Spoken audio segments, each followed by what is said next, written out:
ما نزل الشيء برضه. أشبه ولا أمس. لا ولا أمس. حتى لو على الأقل كان في شيء كنت أشوف تصريح يعني. ما في شيء أبدا. لا ما نزل شيء. أكيد إذا مو حاط ينزلون وش لهم فلوس يا الأربعاء يا الخميس أنا لا أحب دائما. بس الشيخ محمد ينتبه يرتبك كنت شوي. ما بينزلونه بالعكس لو كذا بيأكدوا كلامهم. أبو الدعوة صارت عنده الحين بعدين أصلا بيصير شكل الهلال جدا بايخ لو طلع الفيفا وقال إن هذا الموقع ما ندخل فيه. إيه هذا المشكلة. يعني بيكون ورطوا العقل أرسلوا تهاني هم شغالين عليه. ها؟ أقول هم شغالين أصلا وكل القاب. والله كلب أنا خايف من همام إنه يشتغل عليه.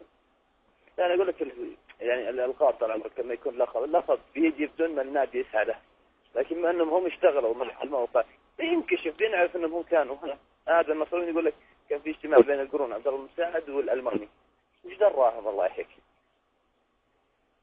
معلومات صحيح فعلا القرون هناك كان شغال مع الألماني، فمعناه أن في شايفين ورافضينهم، يعني اللعبة مكشوفة من قبل تصير. هذه خرابيط الله إن شاء الله. أنا والله أمس قهرني كلمة قالها دويش. قال أن الهلال الآسيوي الحين صار بعيد عن الإنجاز، يعني بعيد عن إنجازات أرض الواقع، مسيرين نادي يحاولون متواجد في الساحة عبر الفضاء.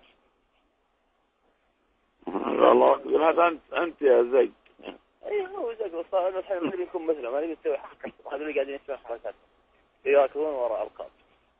لقب الهلال وصل من الجميع هو لقب من القرن، فإذا ما جاء من الاتحاد الآسيوي خلاص احنا هم الجميع عرف من الهلال. نقول الله يستر طالما. ايوه كيف طال؟